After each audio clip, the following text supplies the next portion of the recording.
Yo. Once again, we back. This is We Just Some Messengers podcast. Of course, I'm Mo. Mike.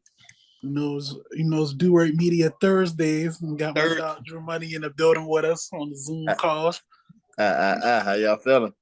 We good, man. We was just chopping up before we start recording, man. We got some unfortunate news. 1017 artist Lil Scar has passed away today at 22 years old. Just unfortunately, he passed away right before Christmas and shit like that. It's the 22nd right now, so condolences to him and his family, man. Like I say to everybody who listening, who support, man, just shit moving quick, shit moving fast, man. Just staying in tune with your loved ones, man, and keep it positive, man, for sure. So I won't start the show like that, but that's literally just happened. So Yeah, man. Yeah, man. R.I.P. to Scar, man, and his condolences to his family. And it's just 22 years old, man. I can't even fathom. I'm saying condolences to his family. Like Mo said, be in tune with your loved ones, man. You never know what they're going through, and just try your best to be a helping hand in these situations, man. I know we discuss. I know, with the height of social media, mental health is very important. It's becoming more and more vocal, and it's a real thing, man. Like, you never know, what somebody's going through. It could be a stranger. You just always in your everyday walks of life, man, just carry people with, respect and compassion, because you just never know what somebody's going through. You know what I'm saying? You just never, people be out here, kind of disrespectful, talking to people all type of way, and you just gotta be mindful of how you talk to people, how you carry people, because like I said, you never know. Would have never thought I would have got news about Scar passing away at 22 years old. You know what I'm saying? And then from what they saying, it was an overdose. Yeah, that's what I'm seeing. Ain't nobody confirming yet, but okay. It's a few. I saw a few tweets out there about it, but nothing confirmed yet. But yeah, man, and always health is wealth, man. And if you got, even with me, on a personal level, I won't deep dive too much, but just try to do your best to just know what's going on with your family members, man. Even with your friends, because your friends is considered family too. If you consider always make sure they got an open line for y'all to communicate, and always think about the conversations you may have and the arguments you may have, and really just sit back and at the end of the day, do it really hold any weight in terms of relationship y'all have? You know what I'm saying? You don't need to be falling out with nobody over no bullshit, because life is short, man. Life is really short, and tomorrow is not promised. Just be grateful, and be grateful for the things you have. And you just got. You say something, Drew? No, my bad. You go. Say something. But yeah, man, you just want to handle people with grace, and just always be in tune with what's going on, man. Just be thankful for what you got. If you're complaining about, bills that's piling up, think about somebody who don't even have a house to worry about bills. You know what I'm saying? Just always be grateful for what you got. And no matter how hard it get, man, just always keep your head down and just keep pushing, man. Keep pushing. Try to have as many positive days as you can. I'll always say that. Life is already going to throw you curveballs. Trust me, I know. I got thrown a little curveball today, but at the end of the day, you just got to keep pushing and just always try to remain positive. So like I said, R.I.P. to Scar. Hey, condolences to his family. He was an up-and-coming artist too, man. I know, Mo, you was a fan, dog, so, Yeah, he used to do he got a lot of songs with Pooh Shiesty, and he was signed to Gucci Mane, and like I say, he was just about to go on tour with Key Glock. Key Glock was about to take him on this tour that he was about to go on. And like, I know Key Glock like, damn, I can't catch a break. So it's like, just unfortunate, man. Again, man, rest in peace to that young man, 22 years old.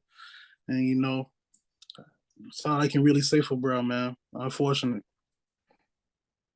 Very, very unfortunate. But it's been, we was out last week, for the listeners. Sorry for that. But we right back for y'all, man. So we done had a wild couple weeks, man. We had a lot of shit. Crazy. A lot of shit. I didn't know December was gonna hit with a haymaker like this, man. I had no idea December was gonna be a haymaker like this. And my motto, once September get here, the year's over. But it seemed like December 1st hit, it was just like you said, everything just happened so quick.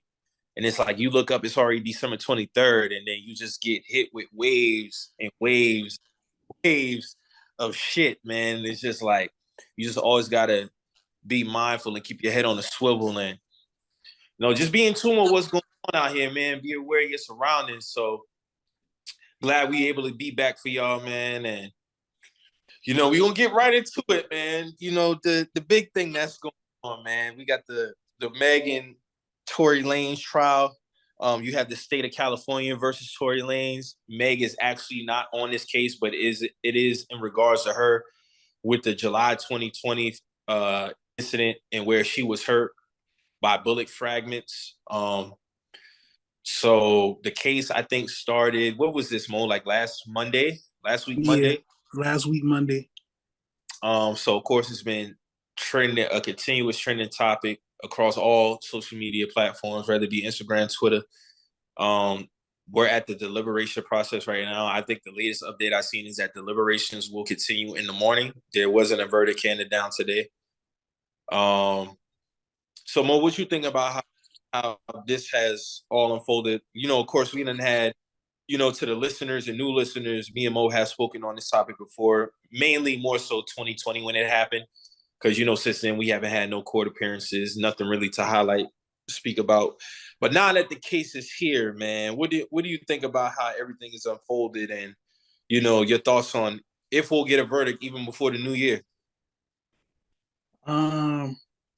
Not gonna lie, Mike, man, this one of the oddest cases that I've ever seen. Like, just how it's been breaking down, like with the testimonies, the key witness testimonies, is just like nobody will. I think the only people who will truly know what happened in that truck that night is Meg, Kelsey, Tory, and the security guard, because these testimonies been so all over the place, man. It's just like what really happened. Even like the key witness is like, all right, like he giving all over the place testimonies.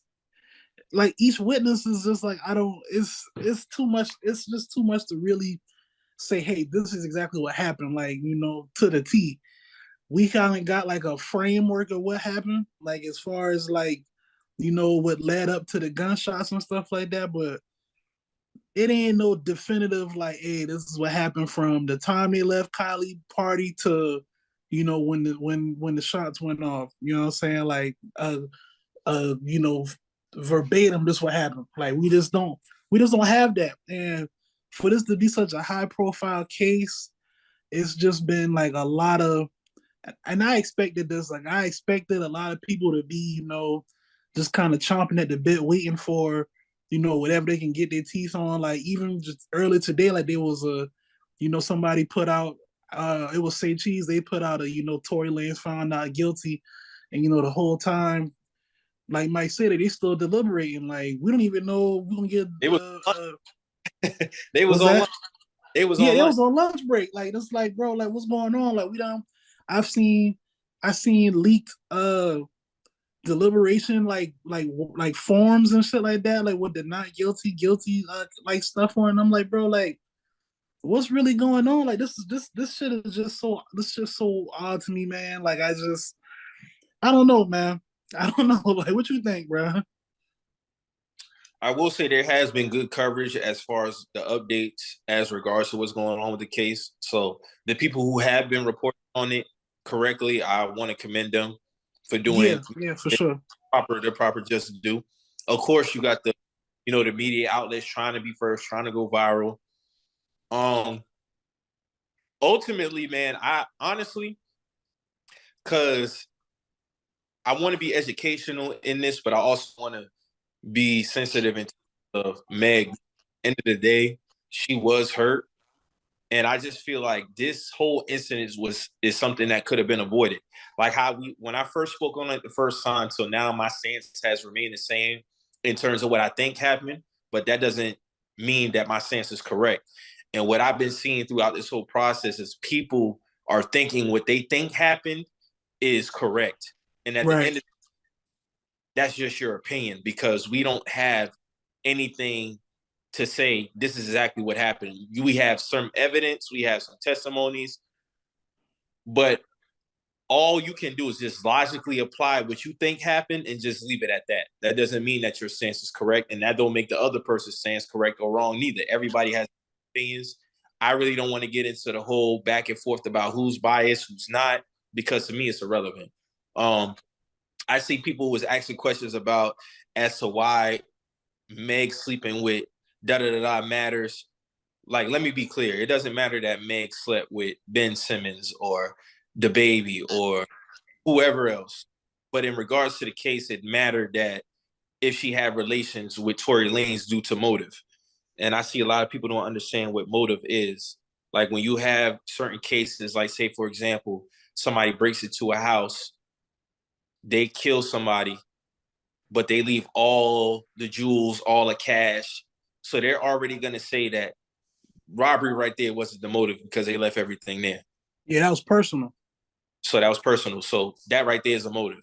Now that we done established that, I think it just feel like it's like when anything else, people just rushing to be first.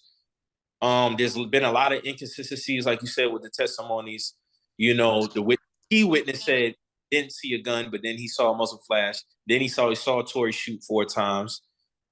In the air, in the air or everywhere. It was one of the two, like in the air or everywhere, something like that. Kelsey, I think that the 3 main things that stand out to me in this case is Kelsey, the DNA experts, and the key witness. So off rip with Kelsey, man, listen, when she got immunity, that right there told me what I thought 2020. She's more involved in this than what we know. Right. You're not going to tell me you're going to get immunity for something you don't feel you had nothing involved with. So that right there to me is a big piece of this whole thing. And when she was getting up there, I remember this. I don't remember this. I lied because, I felt pressure to do this, that, and that. And it's just been sloppy. Then we get to the DNA experts. DNA experts say Tory's DNA is not on the gun magazine. It's not on the gun. It came back. It came back that 4 other people's DNA was on the gun. One of them being a woman. So his DNA not on the gun, but I don't know if this is correct or not. But they saying that he had gunpowder residue on him. Is that true or not? Yes. All right, so that's what I'm saying. Like it's so much like I don't know, bro. But go ahead. Yeah. The thing with the gunpowder residue is, if anybody who doesn't know, if you shot guns before, gun residue does travel within a certain distance. Yeah, but yeah. It doesn't travel far, because it would make sense as to why Meg doesn't have any on her. You get what I'm saying? So It travels in small spaces. So he does have the gunpowder residue on her and Kelsey. That right there just lets me know that, from my understanding, the only thing that makes sense is from what I said in the beginning. It seems like there was a struggle over the gun. Now, from what the key witness said, he said that it looks like the woman shot first. Tory then comes. There's look like a scuffle, and more shots go off. From my understanding how all this is, man, it just seemed like something that could have been avoided. Now, by technicality, by the definition, from Meg's standpoint, did she tell some lies? By the book, yes. But I don't think that Meg is a liar within this. And I'm going to try to explain it the best way I can, because I feel like her wording should have been a little bit different. And people got to understand when you handle things on the court, they hold you to what you say. Yeah. That's why everything comes down to what you say to the T's in a semantical. Like, if you fuck up one thing, like it could be a like you can say, I can ask Mo tomorrow. Mo, you saw Drew yesterday? Yeah. What he had on? He had on a green hat and some blue jeans.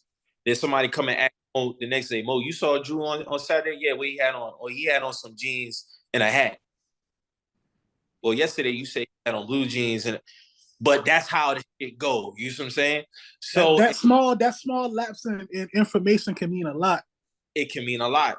And trust me again, because at the end of the day, Meg is hurt. But I don't know if you remember, dog. So you remember that episode in August after she did the live, and I asked you, I said, Mo, do you think her saying Tory did it hurts her?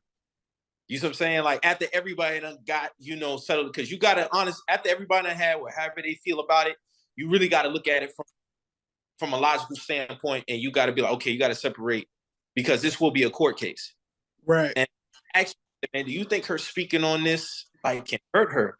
And I feel like ever since that date up until now, a lot of things have happened in the middle to where her seeking justice hurts her. I wouldn't even argue that. If I'm not mistaken, I think I said her doing the live hurt her. I'm not sure, but you spoke to that. But so you also that she shouldn't have suppressed it from off rip neither. Was that? You said she shouldn't have suppressed it from the jump either. Yeah, she shouldn't. I feel like she should have just said what happened like immediately, because when shit like this, like if you saying that you got shot, bro, like you gotta say, hey, I got shot. Like you can't just be like, hey, like I just stepped on glass or some shit like that, because now when these people start doing the investigation and they see that you got bullet fragments in your foot, and they're like, well, shit, how these bullet fragments get here if you saying you got shot? And now you want to be like, well, I got shot and this what happened to me, and they're like, well, shit, why you ain't say nothing to us then? And then you say, well, it was a lot going on, on the social side, with the police shootings and shit. I didn't really want to put him in harm's way, but it's like, I don't want to sound, morbid when I say this, but it's like, you got to put yourself first in these type of situations. Like, so if you really did get shot, then, I mean, you kind of got to be like, damn, I got shot. You know what I'm saying? Somebody out here shot me. I stepped on glass. You know what I'm saying? I got shot.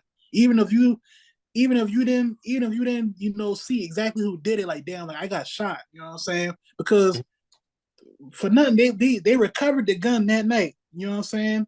When they took it to the hospital, you know what I'm saying? That's when they figured out it was bullet fragments in her. So that's why I'm like, yo, like, cause I remember I tweeted, I was like, dog, like for all this, I think this was like last year, like when shit started really going kind of left, like with the, with how media was handling. I was like, though, for all this, it's like she could have just, said what happened, that night, and this could have saved us a lot of time. I think honestly, what she should have said was, because don't get me wrong, I truly believe that she believes Tory shot her, but you didn't see it.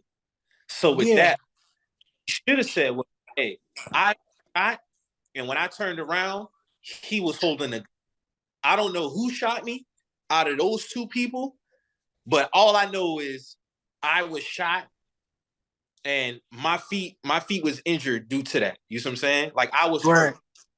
And then even with finding out about the whole fighting, and it just seemed like for Meg to be going through so much, a lot of this shit could have been avoided if I think all three people walk away from this if there's honesty off rip with what happened. Yeah, honesty, and again, like you said, like I ain't trying to take nothing away from Meg. Like, she might feel a certain way.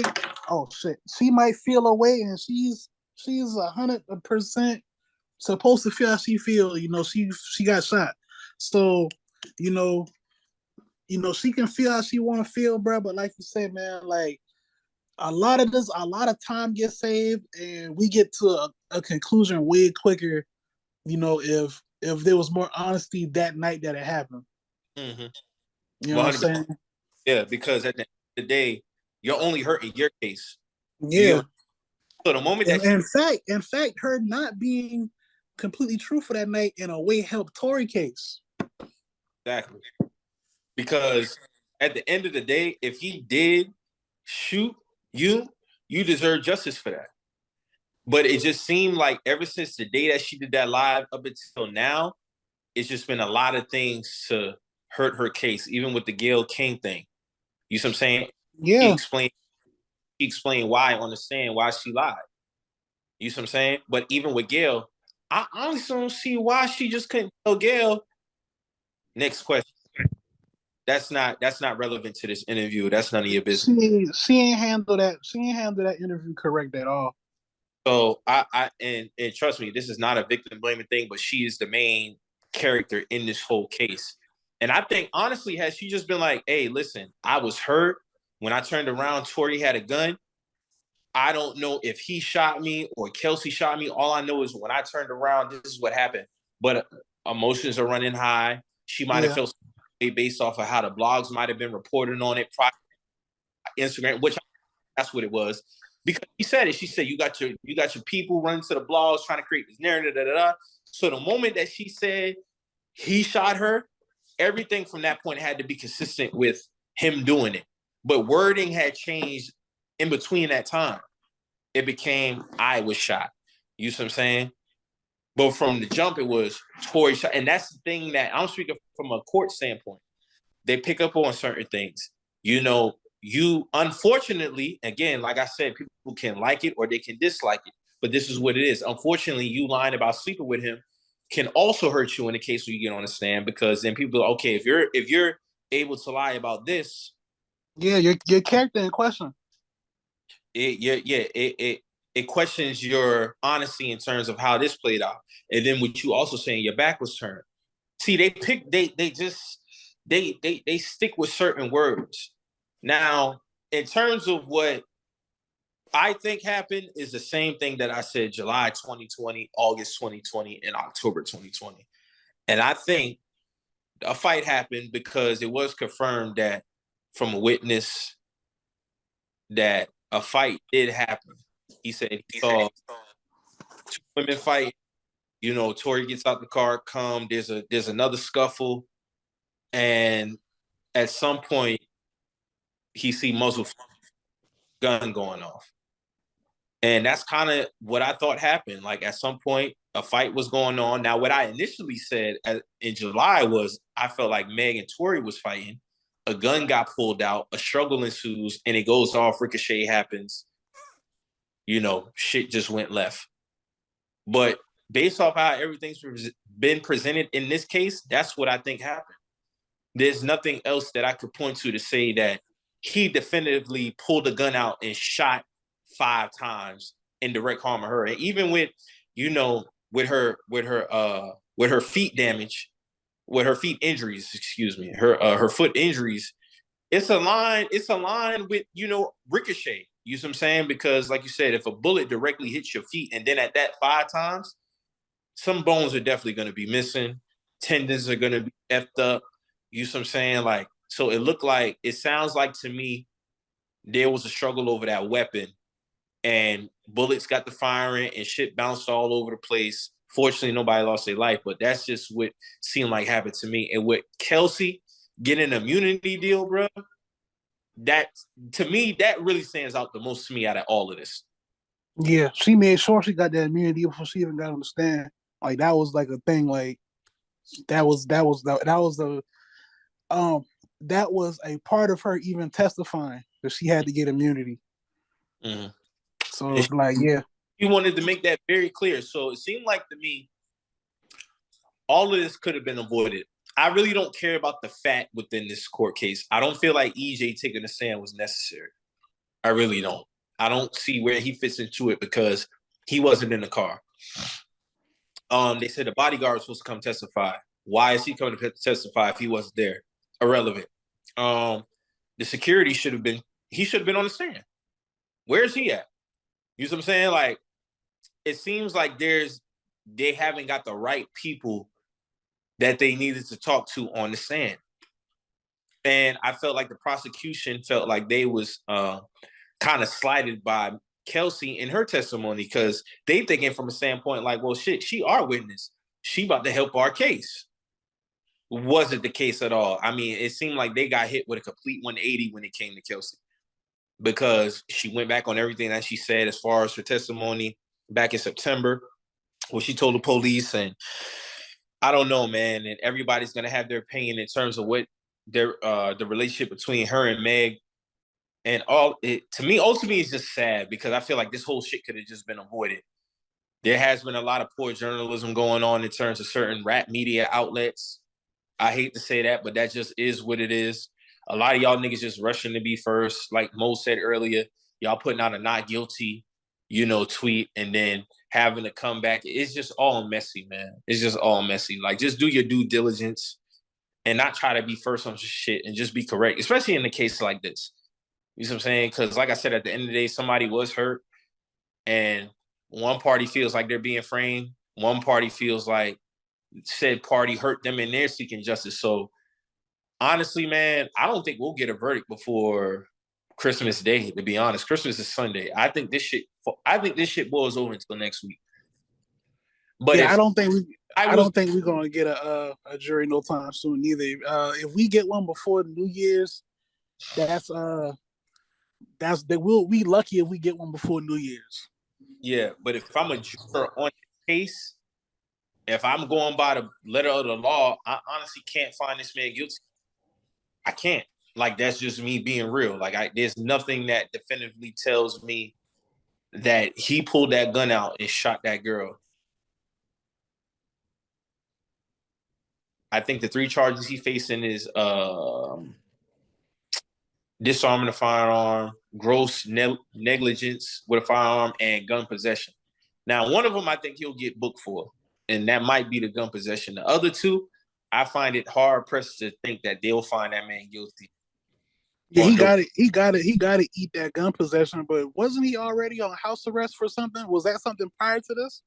That was for the restraining order. I think I don't want to say definitively a restraining order. Something against when he violated something against Meg when he was at Rolling. Yeah, that was the restraining order. That's what the house.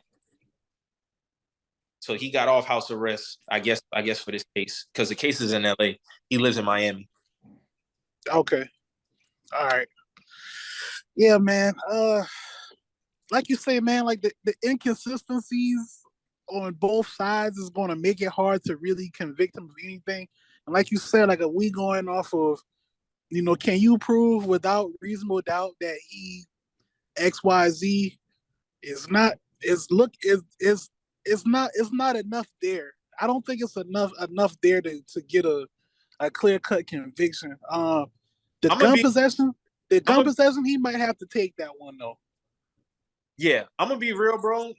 To me, Kelsey is the guilty party in this whole shit. And that's based on what I could be wrong. Again, I could be wrong. This is just my opinion. All of this is my opinions. I'm just applying logic here. To me, it seems like she was the one. They was fighting. She pulls that gun out, and Tory goes to take that from that girl, and it goes off. But if you take a gun from somebody, and then the person is already hurt, and they turn around, I would assume that person shot me. That's with anybody. So I'm not faulting Meg for that, because she could truly believe that Tory did it. But the way the story is going aligns to me of a struggle. That's what it seems like to me, is a struggle. And we left out the part that it was confirmed that her and Meg was fighting, like they were fighting. Mm-hmm. Due to that eyewitness. That's why you have to figure out the motive. People really don't understand what motive is. I'm sorry, call me whatever you want to call me. I cannot believe that based off of what Meg said on the stand in her Gale interview, that he just shot you for no reason. And the reason that he shot you is because based off in the court, the prosecution reason for Tory shooting her is because he called his music whack. That can't be it. To me, I can't. That does not make sense to me. I'm sorry, it don't make sense. So if his music was called whack, why was Meg and Kelsey fighting? That got nothing to do with Kelsey or. That's why the sexual intercourse matters. I gotta be professional in saying this because people look at this about how you saying certain shit. But they had relations. They had sexual relations, and I could see a situation to where feelings involved. Shit got exposed in the whip. Somebody felt some type of way about it, and fists got the flying. Yeah, feelings involved. Feelings are involved, unfortunately. This could possibly be a crime of passion. 100%. And the only reason why somebody has to be held accountable for it because you the let gun went off. It was guns. Guns went off. Guns went off. So I get what you're saying in terms of the crime of passion, but that wouldn't apply for the guilty party. You get what I'm saying? Yeah. But I get what you're saying. Yeah, man. It's just I cannot believe that Tory shot the girl because the gun got pulled out. And even with me listening to Tory Lanez music, because I do listen to Tory Lanez music, he has hinted about exactly happened. And based off of what the witness is saying, even with the inconsistencies and what I think happened, that's basically what he said in especially on his last album, on one of them songs when he said, then I basically broke up a fight. You see what I'm saying? Like I basically saved you from more harm. You see what I'm saying? And I can't honestly find the man guilty if this is the evidence that I'm presented with. Because I can't go off of feelings. I can feel however I want to feel. Because best believe, I said it. I said it on the podcast, then I'll say it now. If he's guilty, fuck him. You know what I'm saying? I can't awfully put somebody in jail because you said he did it, and then there's no evidence to back that up, and there's inconsistencies within this whole shit. You get what I'm saying? Yeah. That's the thing when it comes to shit like this, especially like it's a lot of layers. You got the male versus female aspect, then you throw in like the social media aspect, and it's like it's a lot of emotions. A lot of emotions, get involved, and it's like sometimes emotions outweigh the actual facts, and then that's when it's like, damn, like we gotta reel this shit in, man, because sending somebody to jail, that's serious. You know what I'm saying? So it's like, you gotta make sure you gotta make sure you measure a lot of times before you cut on this one. That's what I'm saying. And like I said, I think all three of them walk away from it if they just honest about it. But even with Kelsey getting immunity, there's never gonna be a day where that girl says that she pulled a gun out on Meg because of the public court opinion. She's not gonna say that. Right. She's not gonna say that. She's not gonna say that. Even with her immunity deal, she was never gonna say that she pulled a gun out on that girl. She's not gonna say that. Nah, she would never do that. I think there was a lot of protection going on. I think Meg felt betrayed by Tory for airing out their laundry to Kelsey. And then in turn, even with Kelsey and Meg fighting, Meg thought process was probably like, well, shit, I'm going to just pin this nigga for this shit. I ain't going to put it on my girl. But then Tory is like, well, damn, like, how the fuck y'all going to try to... I can see it from all perspectives. And Kelsey is like, damn, bro, you're not even backing me up. Like, in terms... Because I'm telling you, Mo, her being silent off the rip just spoke to me, dog. And this is where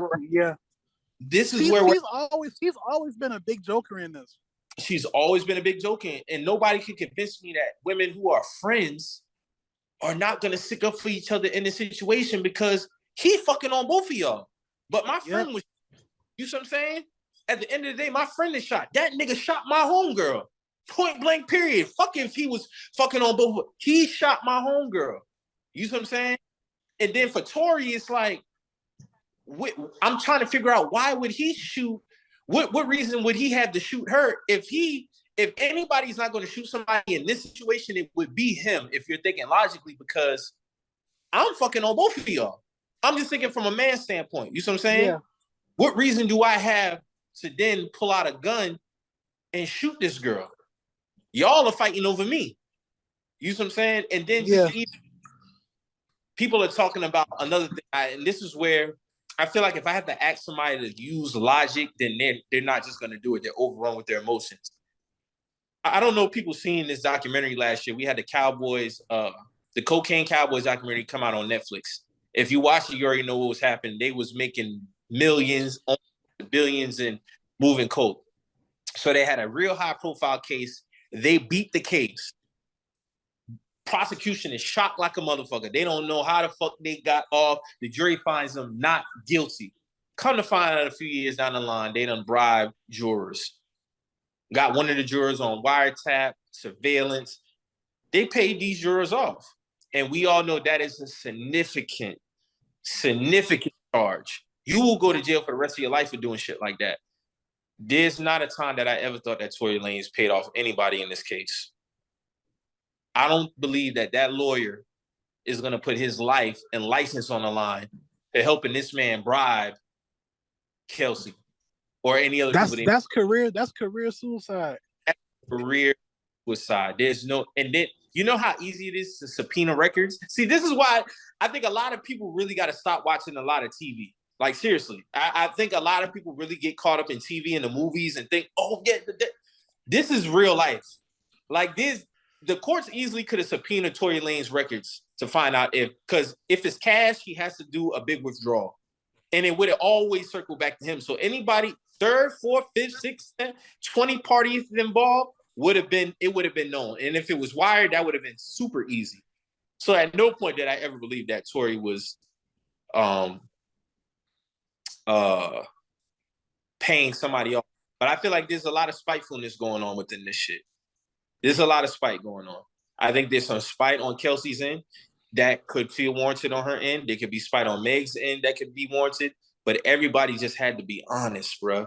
Like, regardless of how you may feel, you have to be honest about what the fuck happened, dog, because Tory hasn't even spoken on this shit since the shit happened. All he's done is put out music.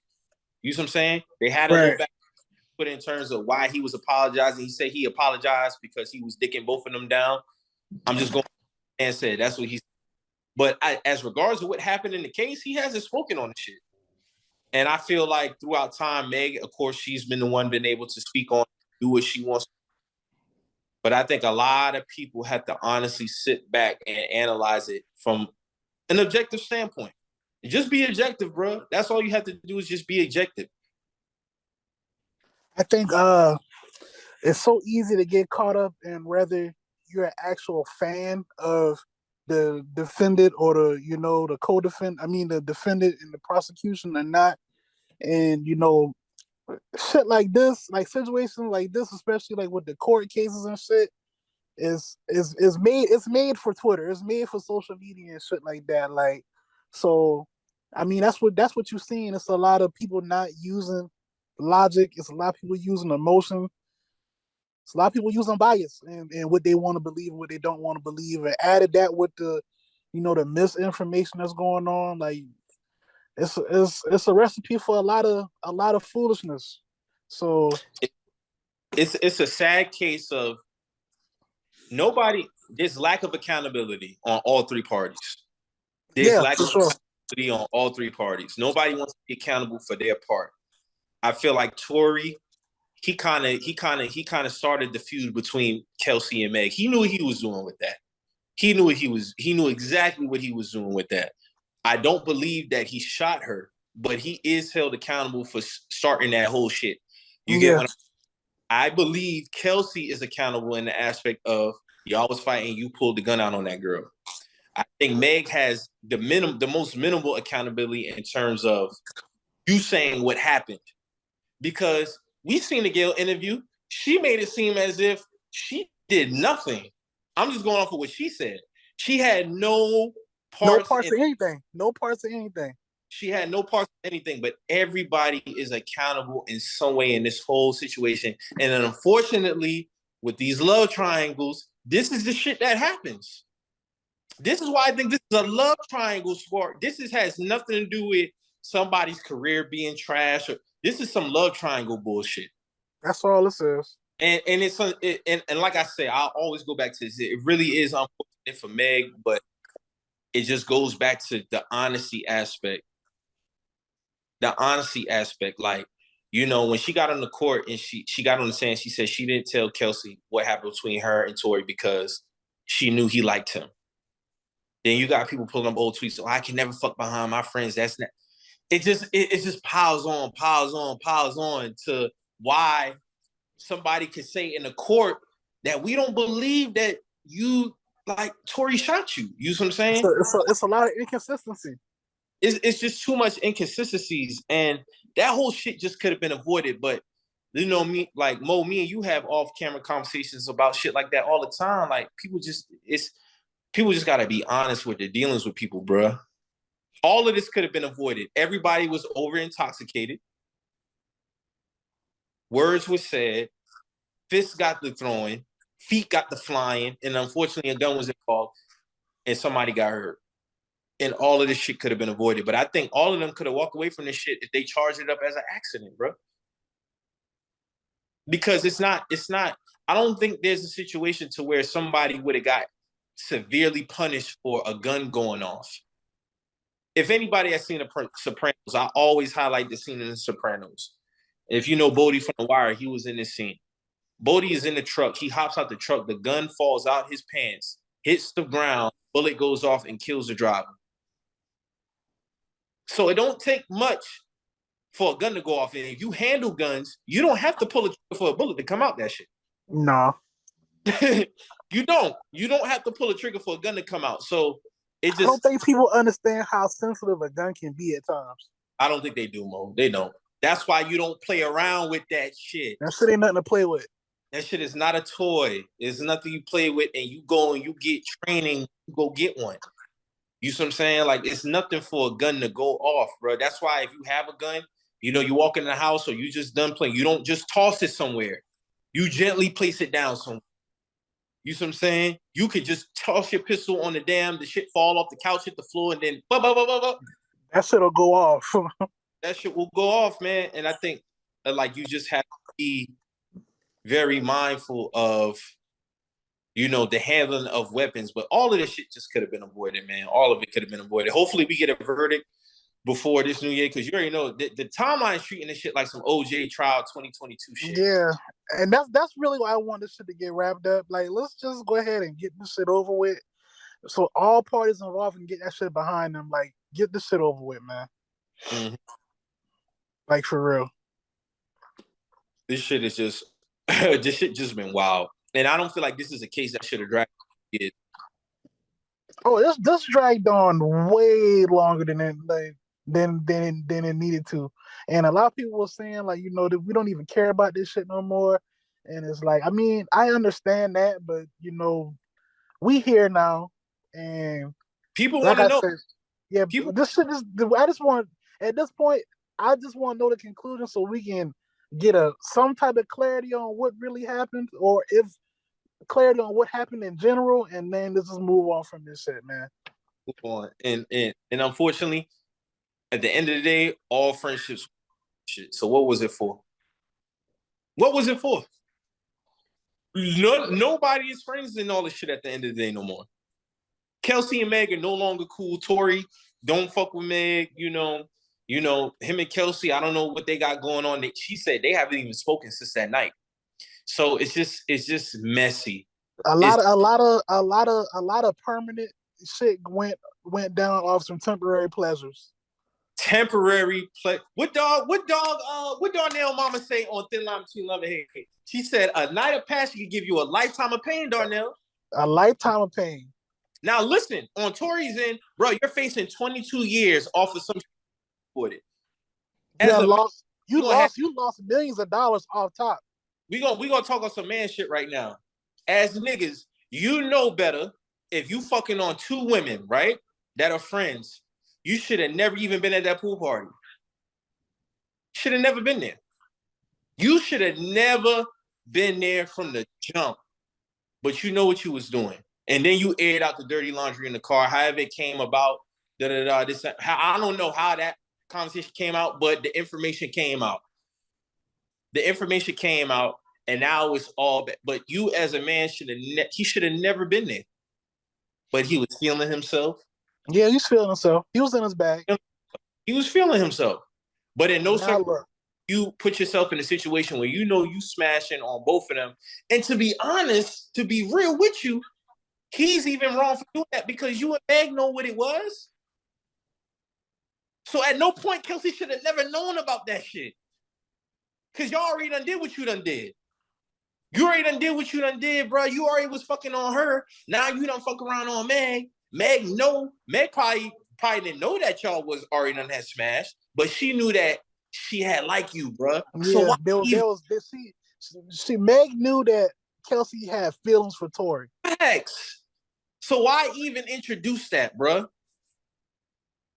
But see, shit like that can go left all the time when you put yourself in that situation, bro. Especially when alcohol gets involved, bro. Yeah, that should have boiled over so quick, bro. Yeah, because to be honest, as regards to Meg and that party, I don't care what happened at the party. I care about what happened in that car. You see what I'm saying? So anything that happened before, like as regards to that, to me, it's irrelevant. You see what I'm saying? Like all that matters is what happened in that car that night. And 4 people know what happened in the car that night, and 4 people don't want to be honest about it because everybody had a hand in it as far as accountability, and they don't want to be looked at as a certain type of way. But I do believe that Kelsey was the one who pulled that gun. Tory goes to wrestle it from her, and that shit goes off. But even if you say that what happened, if that's what happened, I kind of can see a situation where you can walk away from that, bro. Without no. If Kelsey and so you think that Kelsey let the gun go off while she tussling with Meg? That's what you're saying? I don't think so. Because I'm trying to get to how the fragments get into Meg's foot. So I think she pulled that gun out as a threat, and then when Tory seen that, he goes to fight that away from her, and it goes off. So in the midst of that, Kelsey's still shooting at Meg. Because we got the fragments on her foot. So somebody shot at her. You know what I'm saying? But here's the thing, though. The fragments are there, but it wasn't a direct hit, so it was a ricochet. Yeah, that's what I'm saying. Shots went off by her.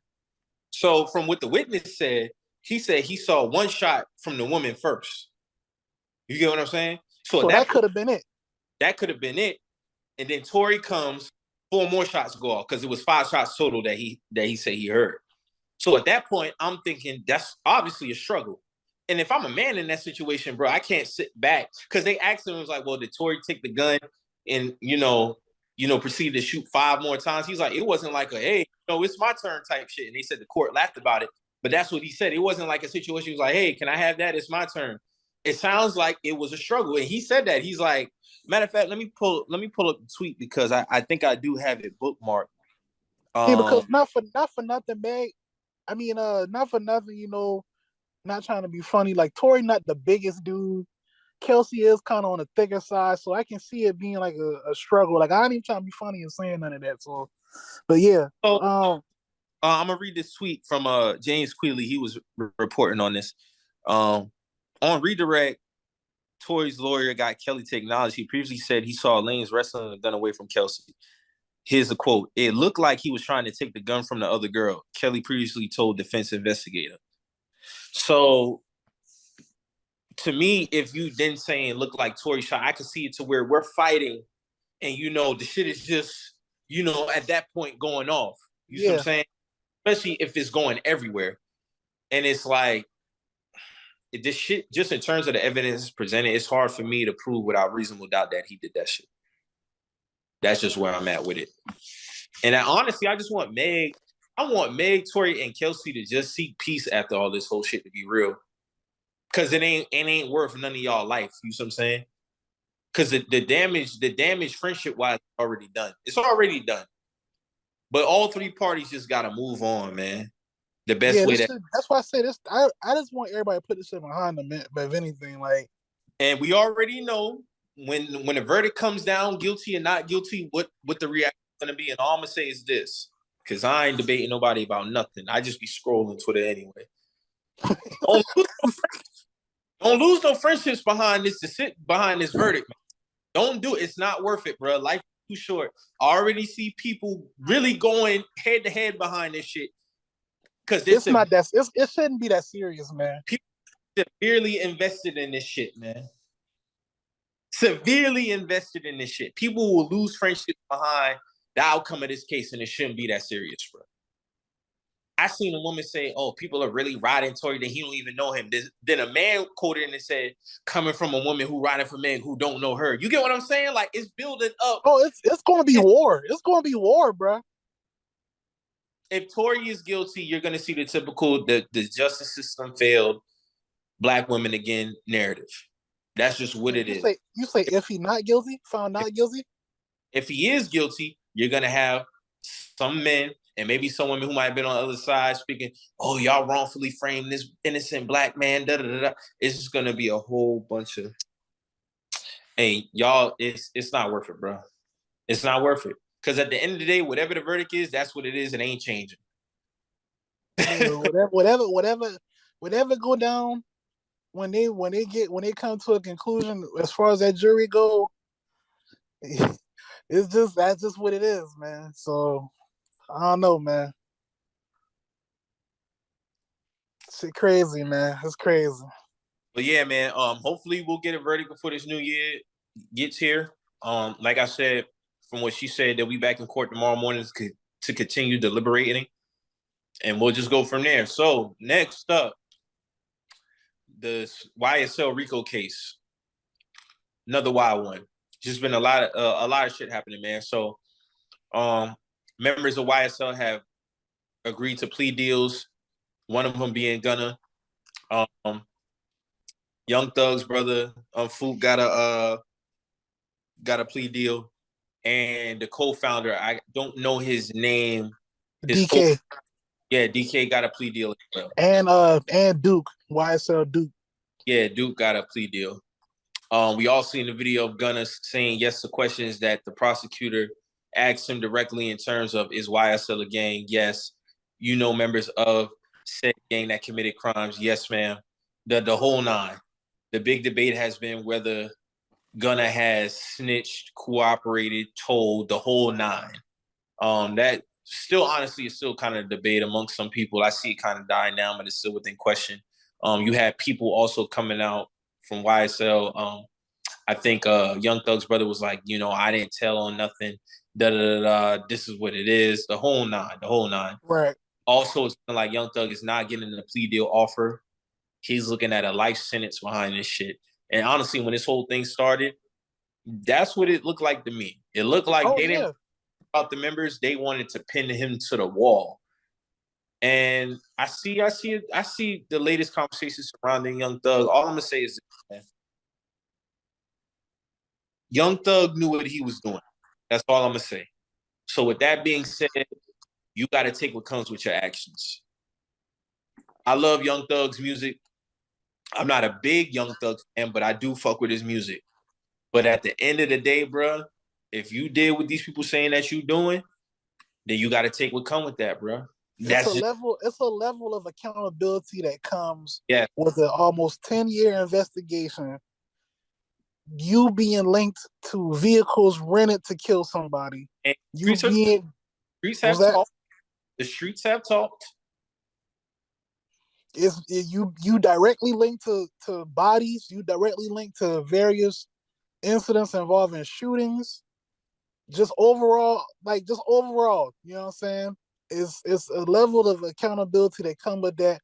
If anybody listen to this podcast, you know that I'm a huge Young Thug fan. I've been listening to Young Thug maybe since 2010, 2011. And, if anybody more disappointed is me. You know what I'm saying? Like, I'm a huge Young Thug fan. But it's rare that you beat an investigation that went on this long. You know what I'm saying? Only people that I know that beat the feds in a 10-year long investigation is Michael Jackson. Mm-hmm. You know what I'm saying? Like that just don't happen. They go through your business with a fine-tooth comb, bro. They're gonna find whatever. And whether you make it hard for them, or whether you make it easy for them, they're gonna find something. And it's just unfortunate, man. Like, it's when you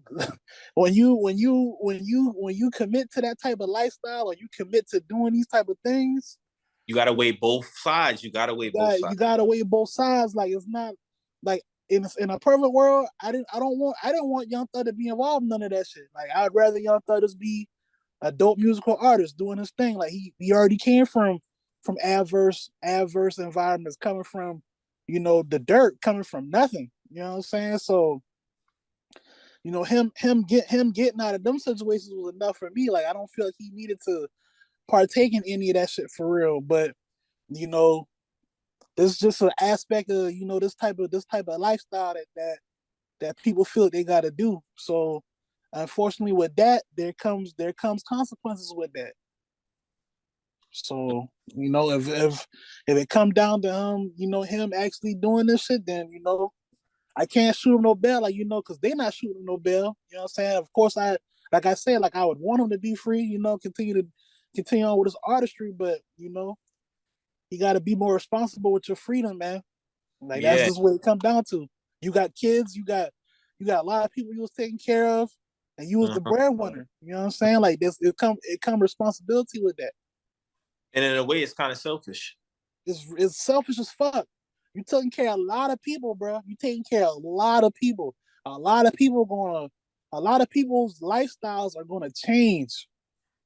You dig? Yeah. A lot of people's lifestyles has changed. So it's like, it's a level of accountability with that, man. It is. And, just in terms of the whole Gunna situation, if you told or not, I'm gonna just be simple and plain with it. Cooperating, snitching, ratting, telling is all under the same umbrella. It's all under the same umbrella.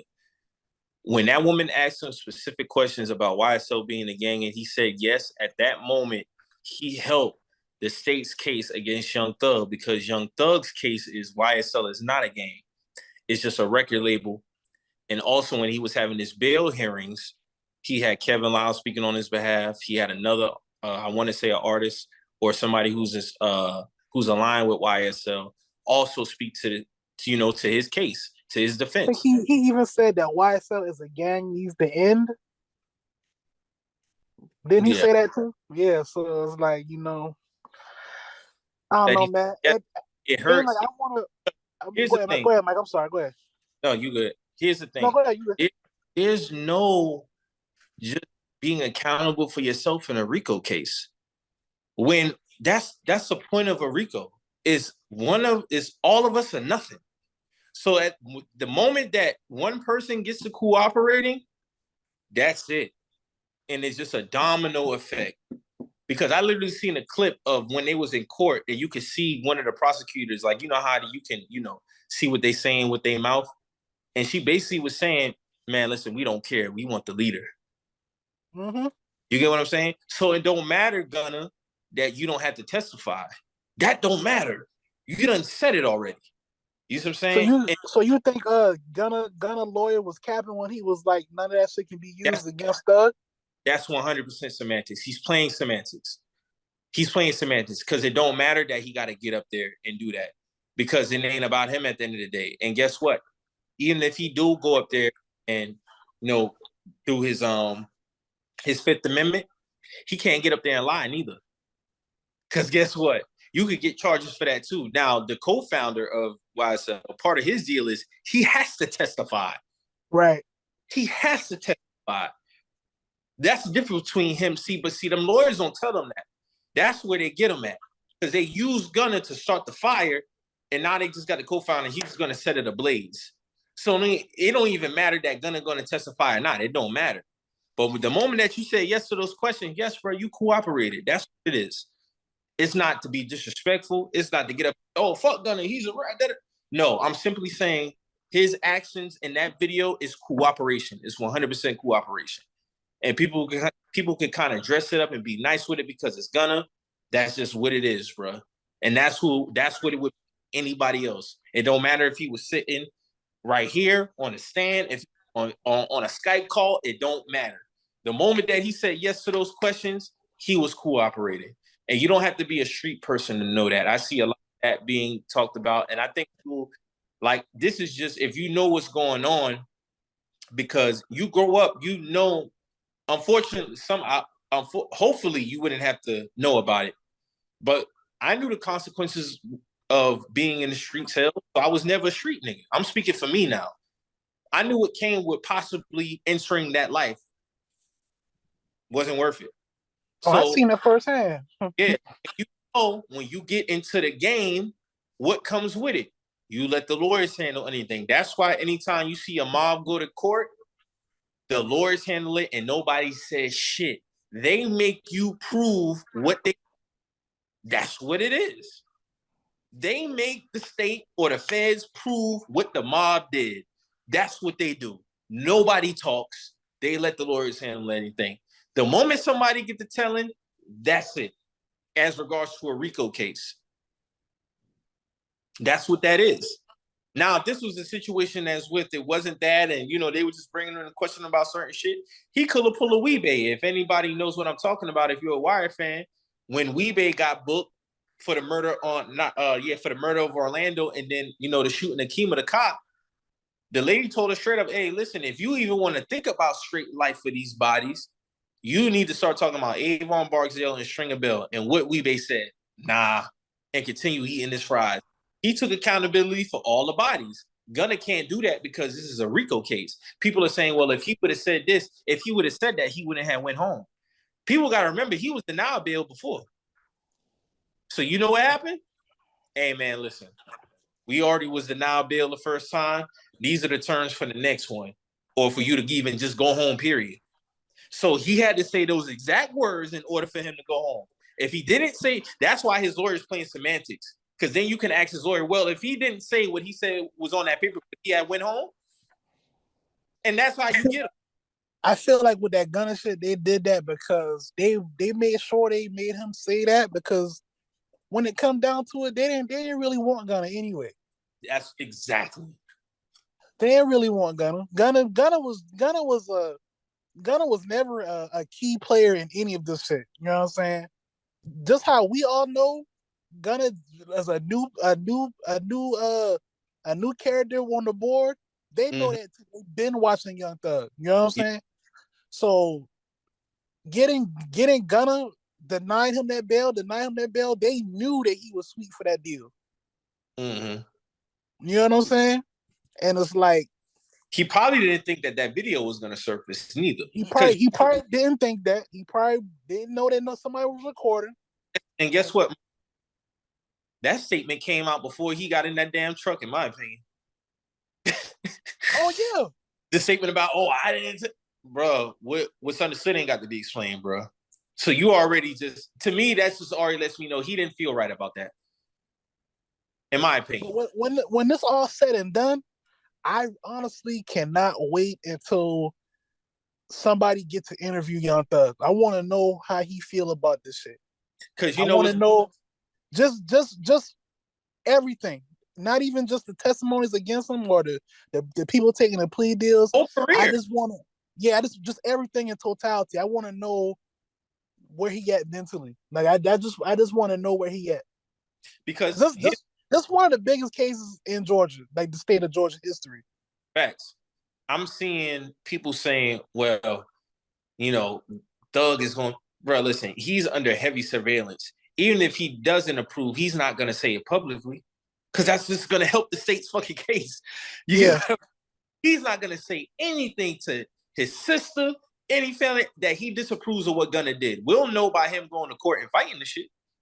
But as far as verbiage, we won't know until this is completely over. Yeah, until it's completely over, and if God let him free, we'll know then. If God keep him behind the wall, with whoever gets that first interview after all the dust settle, I have to know where he at.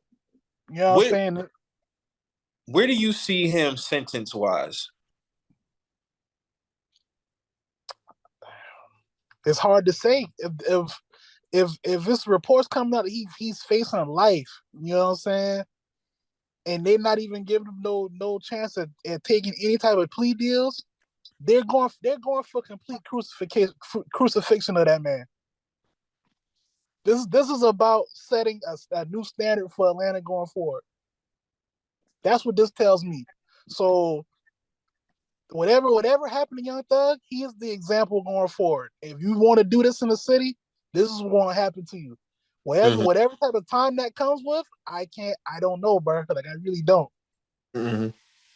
You know what I'm saying? because that DA was very adamant about this is about cleaning up Atlanta. You know what I'm saying? So, you know, whatever time that comes with, I honestly don't know. They from like you said, bro, they trying to pin that nigga to a wall, bro. They really is. So it's just unfortunate, man. Like I they feel really like this is some kingpin type shit. You know what I'm saying? Like this is nothing. This is nothing light, bro. Like it's not. And when you get cases like this with Rico's and they just trying to nail the leader, like I said, when the people under get to talking, it's just it's not good. It's not good because everything is under him, bro. And people just got to understand how that shit go. And a lot of this you can look this up to get like the basics and the understanding, but like I said, man, like Mo said from the beginning, it's a level of accountability, and all parties have a level of accountability. And this is not me condoning the actions; it's simply saying you knew what the options were before you even stepped foot in this shit, and you made a decision. But in your mind, you thought, oh, it was just always going to be money, the women, the cars, the clothes, but you didn't weigh the possible disciplinary actions behind this shit. even down to that to the shooter that had his car leaked in the courtroom where his baby mom telling him like, look, you got a son to think about. You know what I'm saying? Shout out to Shabazz. He dropped the video. He was like, yo, like, you had your son to think about before you signed up for all of this. So it's like, you know, like I said, man, niggas gotta be accountable for what going on because now he in court saying, you know, he trying to cooperate because you know Thug put him up to this shit. You know what I'm saying? Thug promised him promotion within YSL. That's like that's just I don't know. It's not good. Like that's just not good, man. I don't know, man. This whole shit has just been, and like I said, this is more shit that we'll probably find out. Thug goes to trial next month. He's not getting bail, so you go ahead and dead Oh that. yeah, all chances of bail has been That's done. so. In terms of how Gunna will be revered in the pup remains to be seen. I seen a couple of rappers disapprove of it. I seen Meek delete a tweet of welcome home, in culmination Which of is interesting for Meek Mill, but I mean, it, because like Meek, like you do this whole prison reform, and you know you don't want to be with the whole street life shit, but then it's like I don't know, man. I get That's Meek Instagram. That's Meek Instagram. He do what I he get want to do.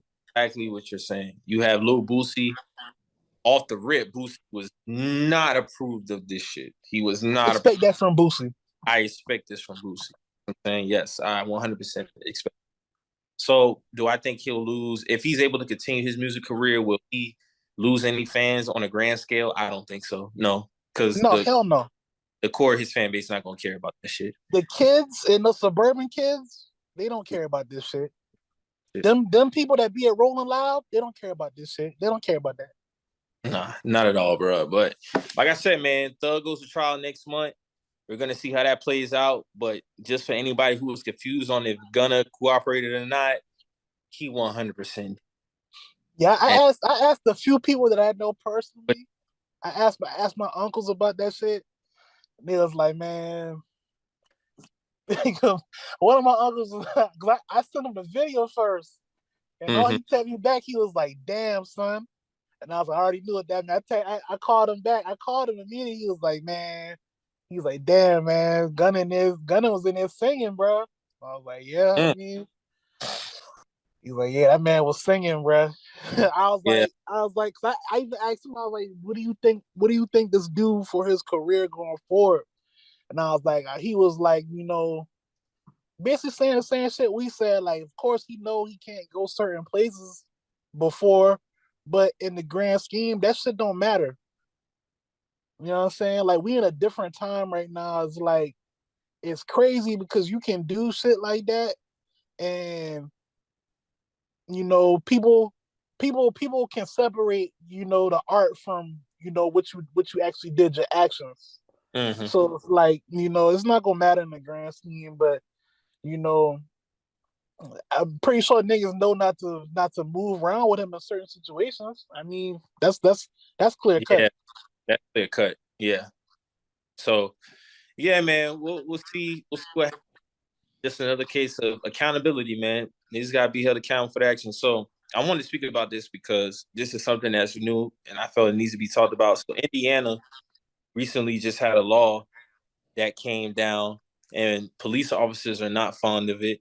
So police officers in Indiana are speaking out against a new law that gives citizens the right to use deadly force to protect themselves against a public servant who oversteps his authority.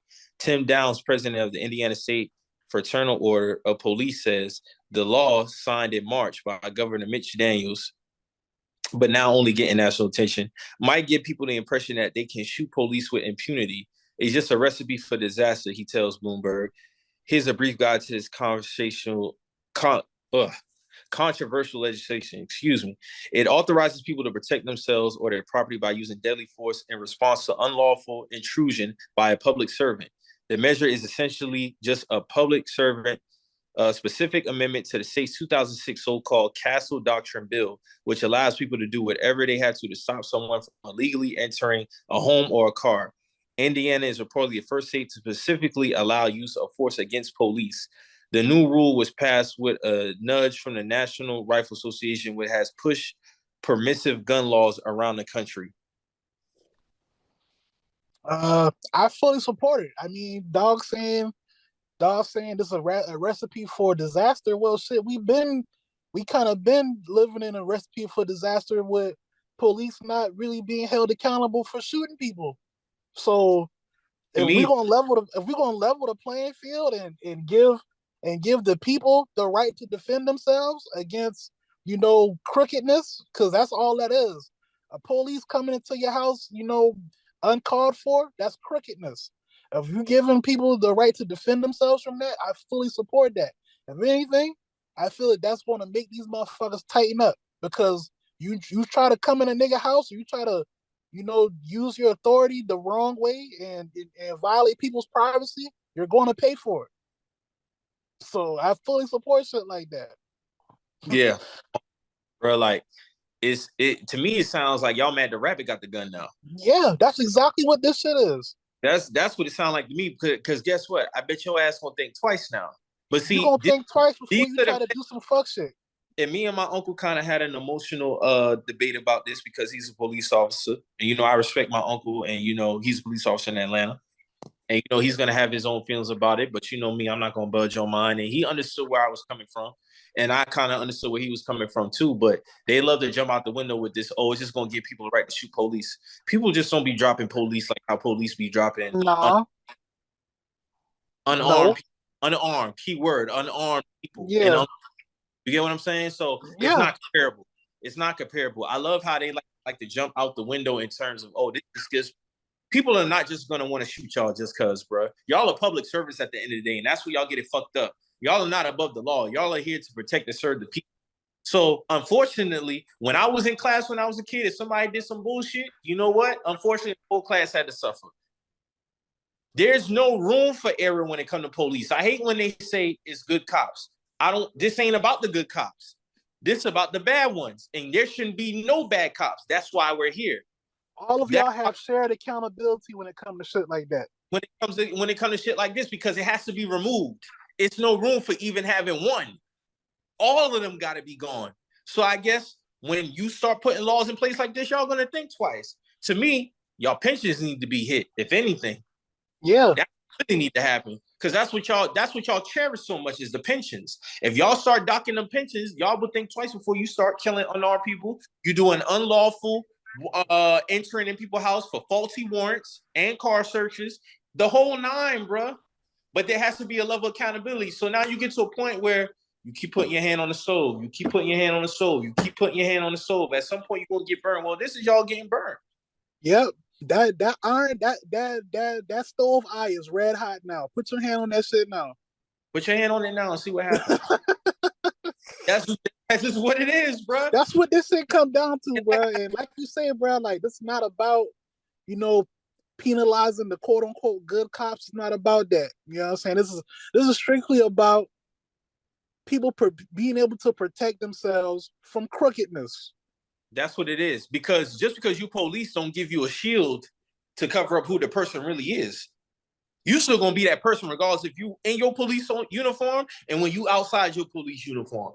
And like I was telling my uncle, I said you can dislike it all you want. It ain't changing shit. You can personalize it all you want. It ain't about you. You keep saying I. It ain't about you. It's about your counterparts. And this is why you're here. So and I told him respectfully, I was like, hey, listen, at the end of the day, you're doing this job. I've had real conversations with Black people who are cops, who are no longer cops because they see the bullshit that goes on in being a cop. Oh, a lot. I see it for a fact. That should eat their consciousness, bro. They said, bro, like Mike, I couldn't be a police officer no more, bro. I had to walk away from that shit. I could not subscribe to that shit. And like I said, my uncle, he's a captain within his unit. He rides a strict ship, and I salute him for that. But at the end of the day, your shit ain't everybody's shit. And that's why we're here. You get what I'm saying? That's why we're here, fortunately. That's exactly why we're here. But that's why we're here, because as a collective, it's too much of unarmed Black people getting killed, unarmed people getting killed, period. But mainly Black people. You see what I'm saying? And it has to stop. And at some point, we can't continue to say, oh, please stop doing enough. Put the laws in place. Put the punishments in place. Yep. And the law, now we have a law that states, we have a law that now states you can be punished severely, including your life, for illegally trespassing. Yes, and doing unlawful. That's beautiful to me. It's literally up higher, bro. Because you know what y'all doing faulty anyways. When you hiring people, you're not doing a thorough hiring process. So I bet you one thing, because it's a trend now. A lot of y'all just were KKK members that got handed down the torch anyway. Up into the highest, I don't know what the highest ranking is, police chief, whatever, administration, all that shit. A lot of y'all are just funneling in your grandkids, all that shit. All of it's been happening through history, bro. You just funneling in the same fucking teachers and the same tactics. And overall, on a grand scale, nothing is being done about it. And I hope every state adopts this law. Salute to Indiana for starting that. But this is that needs to happen. So y'all can be held accountable on a grand scale. It ain't about the individual cop who gets up 365 and does what he's supposed to do. Unfortunately, it ain't about you, bro. Sorry. It's not about you. Because when you turn on that TV and you see somebody in Michigan and kill somebody, unfortunately, that's your counterpart, bro. It's a fact. That's just what it is, bro. You might not be in the same state that people talk. And I salute the ones who call out the bullshit and hold people accountable. I do, but it's not enough. It's not enough. Sorry. Yeah, there needs to be a systematic change. Across the whole board. Get them out of there. And unfortunately, like Mo said, now your life is on the line when it comes to shit like this. So when you go to training, have the proper training. Treat people right. Y'all are public service at the end of the day. That doesn't give you a right to just go out here and do what you're supposed to do because you got a gun in your hip. You're a public servant, bro. You're not above the law. And a lot of them feel as if because they got a gun in the badge, it gives them code to do whatever the fuck they want to do. That's not. This shit stops. It has to stop. It has to come to a complete stop one day. Because at the end of the day, yes, racism, unfortunately, is going to be here, but that don't give you reason to go out here and be harming people and doing unjust shit. We seen the video, bro. We seen them. I become desensitized to them. RP to Breonna Taylor. This is exactly what that speaks to what happened to Breonna Taylor. That right there. Entering that woman's house unlawfully, wrong house, wrong warrant, and that woman lost her life. They just had to pay her boyfriend $2 million in the settlement. Come on, man. They already paid the family like $10 or $12 million. They gave Brianna's family like $10 or $12 million, and they just gave the boyfriend $2 million. And that's not even worth her life. That's not worth her life. I'm pretty sure that man see her every time he closes his eyes, man. Facts, man. And he got to live with that. But see, the I police just take that bread and move, bro. Yeah, and the police, they don't got to deal with that shit. Who do type of behavior. Y'all don't got to think about that, because guess what? You going back home to your family, your 3 kids, and your wife, knowing you done did some bullshit. Knowing you done did some bullshit. So you got to start putting shit in line to holding these police accountable, bro. I don't got no sympathy for you. It is what it is. It is what it is. It is what it is. It is what it is. Thanks. So how you feel about how you feel on a little lighter note, some funny shit? How you feel about Summer Walker and Glorilla and their assistant wages, man? These niggas out here offering minimum wage for assistants, man.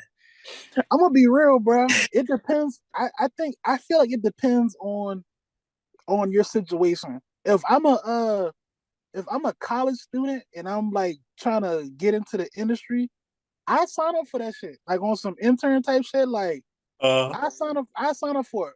Me being in my early 30s now, I would never sign up to do that.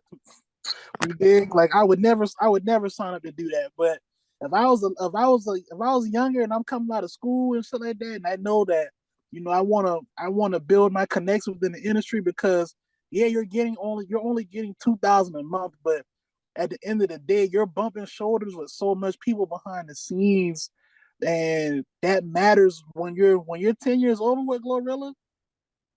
When you still got your whole decade of your 20s or whatever ahead of you. Now you got that on your resume. Who knows? You probably don't bump shoulders with such and such, and anything can happen from there. You know what I'm saying?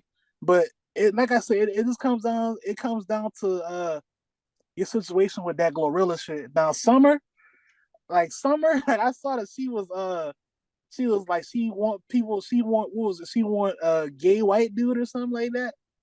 Yeah, she said she wanted specifically a certain type of assistant. They had to be gay. I think she said white, but I don't think she said she ended up hiring a black dude, like a gay black dude. Yeah, and I don't matter if they was white or black, but she specified them being gay. She preferred a gay. Yeah. I don't know, man. Summer always been kind of left field, so like this don't surprise me at all, honestly. But they was trying to give her the lashes in it. Yeah, because that was funny. She had to see that coming. That was off the rips. Like, come on, man. People gonna jump on that. My thing is, bro, just be fair. You know what's going on out here on an overall scale. It's probably gonna be somebody who needs the money. Yeah. You know, your week is not sustainable. You know that, right? It's not sustainable, bro. Like, just be fair. And then even with Glorilla, I'm not expecting her to be 100% knowledgeable, but just have a certain level of fairness. Summer Walker, Summer knows better. She 100%. Yeah. She knows better than to offer what she's been offering. I think she was saying like 2,000 a month or something like that. Yeah, she was like 2,000 a month too, and that opened up the floorworks for other artists to input how much they pay their assistants. Exactly. I saw Money Man was like his assistant get $5K a month. Like some other niggas was like they assistants at least get $4,500 a month, some shit like that. And I'm like, I mean, $5K is not bad. That's not bad. That's not bad. Not a little bit better because assistants go through some hell too now. Assistants handle everything artists don't want to handle. Exactly. And you're gonna be held accountable. Yeah, they have a high level of accountability. Yes. It's a high level of being an assistant, man. So it's like, I feel like with that alone, like the conversation has to be fair. The conversation got to go along with that. So, a lot of people saying, Glorilla can't afford to pay, 6,000-7,000 a month for an assistant, which is understandable. But, at the end of the day, you might need to scale back, or you might need to, do some other shit to get that assistance. You know what I'm saying? So, so somebody was like, why don't you just get that 2,000 to one of them girls that be with you all the time anyway? I saw that a lot. But at the end of the day, who knows if they even who knows if them girls was responsible enough to be an assistant? You know, I would hope that I could trust somebody that I came up with to be my assistant if I was in her situation, but you know, you never know, man. Yeah, you just gotta do a thorough hiring process. Yeah, because that's gonna be key to that's gonna be a key part to how you know succeed in the industry. So Facts, 100% facts, bro. You're gonna have to go about that right. I just found that very, very funny. I'm like, bro, come on, man. This is peanuts, man. This is peanuts, man. You expect people to live off that shit, man? Like, no. that's crazy. Bro, that shit's not going down like that. You know, also Glorilla got the shit going on with the choreographer. The choreographer said she hadn't been paid for, you know, the dance that she taught her signature dance. And, you know, I feel her on that, but I feel like, you know, especially with shit like that, man, you gotta get it in writing, bro. Yeah. And it's kind of been a trend with, you know, people in her circle not handling business correctly because, you know, you got the choreographer situation, you had various hairstylists saying they weren't. Was Record, that? her record. Yeah, they had a situation with Hit Kid. They was trying to take hit his rights to the song that he produced. It's just been a lot. It's been some trends going on with her business circle. I don't think it's her personally. I think it's people around her handling things for her. They're not really doing it in good faith. So, you know, she gotta reel that in. She gotta be more vocal about, you know, how business get handled around her. It's man, listen, man, you just gotta, especially because the rap game will chew you up and spit you out, man. Yeah. So you Like gotta be. who to say this time next year nobody cares about her. I would hope not, you know what I'm saying? Because she got the talent, you know what I'm saying? But like you say, like this shit unforgiving, bro. Like They don't got no, this shit'll chew you down to the bone and forget about you. bro. It don't got no feelings. You got no feelings. This shit'll move on to the next quick. Yeah, and when you sit back and you analyze it, it's like, you know, if you in it for the longevity aspect, you have to be on your P's and Q's more than anything. Because people will take advantage of you. Money will get missing, and you ask yourself 10 years down the line, well, damn, what happened to this X amount? What happened? What happened to this? What happened to that?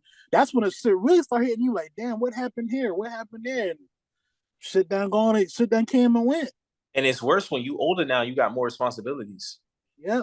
You So really you really thinking like, damn, like I can really sit down and think like, damn, this something happened right there. But you know, because now, like I said, with it 10 years down the line, you got kids now. yeah.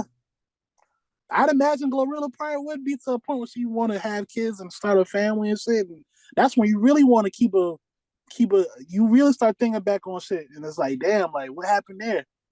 You know what I'm saying? So, you know, she's still young. She got time. I mean, think about Glorilla. She got songs that's keeping her afloat right now. It's not like she dropped the F and F shit and it's just been that only. Like, you know, I've been out, you know, within her time being out, and she got records that move people. So it's like she got time. I think she'll be all right. She got time to figure it out. Mm-hmm. She definitely do. Summer Walker, I'm gonna just always charge her to being different, man. Something just different. Yeah, she different, man. Did you see that shit with Ari Lennox said after this tour, this is her last tour that she about to go on for sex location? I think that's cap. They say one thing you never have to not worry about. Ari gonna threaten her career at least 3 times a year. They say she gonna threaten the whole career at least 3 times a year, bro. She's such a great artist. She's such a great artist. Like her last album to me is arguably a classic, bro. I love that album. I still replay it. And it's unnecessary. I feel like she's warranted to feel however she want to feel, but yeah, like you said, always a threatening aspect of her career. It's like, bro, you're a great artist, bro. You're a great artist. She may be going through something I don't know about that always making her feel this type of way, but I mean, the music speaks for itself. I don't see why you Yeah, wouldn't for sure, for give, sure. give the art to your fans. she's a well polished artist, man. Like It is. she's amazing. I can tell when she puts out a project, she does not skip a beat. Like she don't cut corners. Yeah. She don't cut corners when she puts out a project.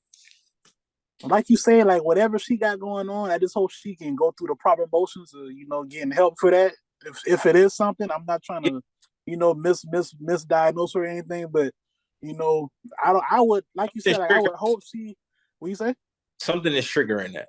Yeah, I would hope that she in a good space to where she want to continue to give us her art. But I mean, some people might be just. Some people be fed up with the industry, bro. Like you never know, man. You never know. So, I'm gonna keep an eye on that because I think if I'm not mistaken, one of her stops is in South Carolina. I think she might be going to Columbia or something like that. Mm-hmm. So I'm gonna keep an eye out on that for sure. I know Eric Bellinger coming here for around Valentine's February. He coming downtown in Music Farm. So we'll see, man. We'll definitely see, man. We'll definitely see for sure. Trying to think of anything else that Master P and Romeo, man. Oh yeah, man. Because we had this conversation of honestly less than 2 months ago with Marquise and 50 Cent. Yeah. And now Master P and Romeo. I'm gonna just go ahead and say this because this one kind of hits close. This kind of hits close to home for me in terms of like what has happened within this feud. And that's why I'm big on never exposing family business to the public, man. I'm just so big on that because I don't think people understand the effect it can have on both parties when you put it out publicly. And based off of how Master P has always addressed things, I'm not surprised how he's handling it because he's going to defend himself, but he's always going to feel the need to defend himself publicly. I'm not with the promotion of, him having a cereal next to him on the steps and none of that. I'm not with that. But in terms of how he's like, we seen it with his brother, and we talked about it then. Like when he was talking about his brother, he I could tell that P always felt a certain type of way in terms of how people viewed him and spoke on his name, and then he felt the need to defend himself because y'all not talking about this what I'm doing. But I can also understand Romeo's standpoint because, bro, if everything that he's saying is true, there needs to be some level of accountability on your part as a father. I understand you want to have generational wealth. You want to have these different lines of this and the third. I don't really want to get into the thing about, us living check to check because I'm not in the house. I'm not within. But I do know there are a lot of people who get so caught up in work that they don't know what's going on with their child. I'm not saying that's an excuse. I'm saying that's what happens. There are a lot of people who are successful financially, but they don't even know what's going on with their own kids. And you always got to be in tune with what's going on with your kids. Then he just lost his sister, and Romeo just lost his sister, and he lost a daughter to suicide, right? Yeah. Yeah, man. So you just gotta be in tune with what's going on with your people, man. And I just don't like it being out on the internet. That's really, I don't like it getting put out there because it just adds fuel to the fire, in my opinion, in ways that that's gonna affect somebody long term. Because like, damn, bro, it's like if every time we have a problem now, you're gonna run to the internet and put out your side of the story in terms of like the way that you handle. It's still a way that you family, even if you feel they. I agree with that, and that's why this shit kind of left field for me because I ain't never known Romeo to play these type of games. You know what I'm saying? Like I ain't never know. I don't even want to say it's playing games. I ain't never known Romeo to put any of his personal matters out for the internet. You know what I'm saying? If anything, I know he shared when he had his child. When he had his first kid or whatnot. Like he'll share shit like that. But as far as like family being at odds, I ain't never seen Romeo have no type of public mishaps like this. You know what I'm saying? I never, even like you say, even when P and C Murder had they falling out or whatever, Romeo he ain't spoke on that shit at all. Mm-hmm. He ain't put no input on that. Like, he let that be what it was. So it to me, it tells me that something's really bothering that man. You know what I'm saying? And Like as you a said, what you they say? as a father and son, they have to work that out internally though. Yeah, They yeah. Um, I don't know, man. It's just it's that shit kind of crazy because it's like, like you said, that's a lot of emotions in there too. You know what I'm saying? It's a lot of emotions in that. So a lot. A lot. so it's like, I can see Romeo. I can see Romeo probably losing it. You know what I'm saying? Just probably going up the debate. He might regret coming out with all of that. You never know. Um, I don't agree with Master P doing the whole promotion of this shit, but I listened to everything he said. It's not like he on 50 Cent time where it's like fuck him. You know what I'm saying? Like he still wanna talk and try to mend things over. So that's a positive, I guess. He ain't on no, fuck my son type shit. Yeah, So yeah, for sure. so And I you don't know, to the point where it's just so played out in the public image, man, because it's just unnecessary and it's not gonna get a meaning. pause now. You get what I'm saying? Like it's not gonna get to an ending where it's gonna be worked out. And with Romeo and P, I just look at it like, damn, bruh, all these years we never seen no turmoil between the two, and now the turmoil that they do have, the public gotta be exposed to that shit. You get what I'm saying? So I really want them two to just have a man-to-man, father to son sit down like, hey, this is where I messed up at. I'm gonna hold myself accountable as a father on this. I'm gonna hold myself accountable on this as a son. It just get to a means because it ain't doing nothing but hurting the family at the end of the day. And it's hurting both of y'all, whether y'all see it or not. It's gonna drive a wedge between y'all. And at the end of the day, y'all have a legacy. You know what I'm saying? It's not gonna benefit either party for y'all to be continuously butting heads over something that can be fixed and be handled. That's where I'm at with it. That's how I see it. I hope Romeo and P can just get to a meeting because, like we said at the beginning of the show, man, life is short, man. Life is very short, and you never know when the last time you could talk to somebody, and you don't want it to be on no regretful shit. I definitely agree. I wish it could be, soon that they get that shit, rectified. And like I said with the Tory shit, they just need to get that shit behind them. You know what I'm Yeah, saying? like I said, man, December just got hit with a wave of unmeasurable proportions, man. That's all I can say on that, man. Like, but yeah, man. Like I said earlier in this week, I put out a tweet as regards to the podcast, man. We're gonna have this podcast out for y'all. Glad that we was able to come back this week. We're gonna have another one for y'all on Tuesday. And then we'll be back to the regular schedule on drop on Mondays, man. But we just had to make sure we get something out for y'all and do what we do, man. So, I'm trying to think if there's anything else that I missed, anything that y'all wanted to add. Any events going on in the city? Drew, anything going on within the city this week or that has been going on? Yeah, there was there's a few things that happened in the city, man. There was 12 Days of Christmas that was put on by Dope and Rare and Tawana T. That was and Drop Pin, so big up them boys. Also um LaFay, she's down singing at Charleston Music Hall, which is like orchestra and whatnot. So it's some things happening, man. Christmas they got like artificial snow and all that shit over at Charleston. What's that? Charleston Place Hotel. Everybody's in the holiday spirits, I guess. True, true, true, true. That's what's up. That's what's up. Shout out to them. Yeah, man. Big up everybody, man. Yeah, You man. say Big they up you say they got a snow setup somewhere? Yeah, man.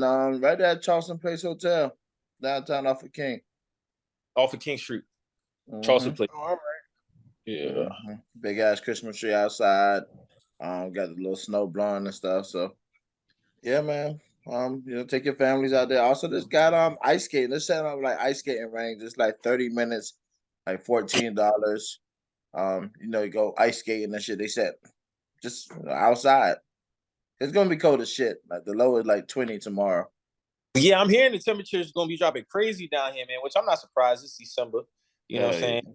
Of course, everybody talking about it's cold. Well, y'all know every time y'all say we have a warm day, y'all saying we cook. Now it's cold, and y'all complaining about it being cold. So it's a lose-lose, man. Facts. But hey, I'm welcoming the cold. Hopefully, man, y'all got some heat in here. Shout out to those who may not have none. If you know anybody who doesn't, try to, lend them a hand, man, because times is tough out here. Of course, and the inflation and shit don't make it no better. Right. I just want to be in a good mental and physical space, man. Try your best to have as many good days as possible. You're going through some shit, man. Please reach out to your family, your friends. Just don't let that shit fester, man, and build up, because that shit can boil over, man. That shit can boil over. Yeah, man. Condolences to that it's a dancer or whatnot. Who just took his life. Don't want to talking about the DJ. DJ, yeah. Ellen, Ellen. Go ahead. Yeah, Twitch, DJ Twitch. Twitch, yeah, there we go. But yeah, man, condolences to his family. Yeah, man, his family. He was going through some. Took his life at a hotel. What was that, last week? I think. Yeah. I don't know what it was, but just wife and his family and his kids, man. That's the shit that really hits me, is the kids, man. Mm-hmm. And then right around the holidays, and it's crazy because his last post was him and his wife's anniversary. Yeah. You get what I'm saying? So it's so sad and unfortunate, man. And like I said, man, if something's bothering you upstairs, man, just reach out, man. Always reach out. Don't ever think that you ain't got no support system. People who care about you, because you do. You see what I'm saying? And nobody want to see you checked out here. That's facts. And be safe on these roads too, man. South Carolina ain't really used to below freezing temperatures, man. Don't be out here driving all crazy and shit. Yeah. Niggas get Yeah, if you can stay indoors, stay indoors. Yeah, man. For sure. So, I appreciate the supporters and the listeners always, man. Always check us out on YouTube at We're Just Messages, SoundCloud, We're Just Messages, Instagram, We're Just Messages, Twitter at We're Just Messages. The link tree is always in the bio and all of those. And, continue to run us up, support us, man. And I just want to see everybody be successful going into 2023. Like I said, we'll be right back for y'all on Tuesday. Yeah, man, that's where I'm at with it. Oh, yeah, we got a big football weekend this weekend too, man. Hell yeah. Oh, we got some crazy games this weekend. Crazy. Drew, we got a potential y'all about shit, man. Y'all niggas gave up the biggest lead ever in NFL history. Hey, man, we wrapping that show up, right? We don't gotta talk about that. We don't gotta talk about that. It's not us as an organization. It's Matt Ryan. Okay, so as we all know, Matt Ryan, he's just making his rounds to Indianapolis, and he's about to be right back out. Cursed, man. That dude is cursed. And I literally watched every second of that shit, bro. I'm like, bro, no way. Like, it's just, but that dude is cursed. Yeah, Matt Ryan is on some other shit, man. And yeah, man, we looking forward to a good football weekend, man. So of course we'll be able to recap that, and y'all just be safe out here, man. I'm gonna just end it like this. This is the show where I want just everybody to just put a lot of emphasis on ending the year on a high note, man. End this year on a high note, going to 2023. Maintain your goals, stay focused, and everything will work out in your favor, man. Always. For sure. Yeah, man. Much spread, much love as possible, man. We got Christmas coming up, man. Try to be with your loved ones. You can't be with some loved ones. Be with some people you care about. Just try to build on that. Right after that, we got New Year's. Get your plans together, get everything going. Just keep building, man. Like Mike said, man. End this from a positive note, so we can go in 2023 on some next level type stuff. So, like we say every week on here, man. If you hear something on here that gets you in your feelings, you feel some type of way, always remember, We're just some messengers. We out.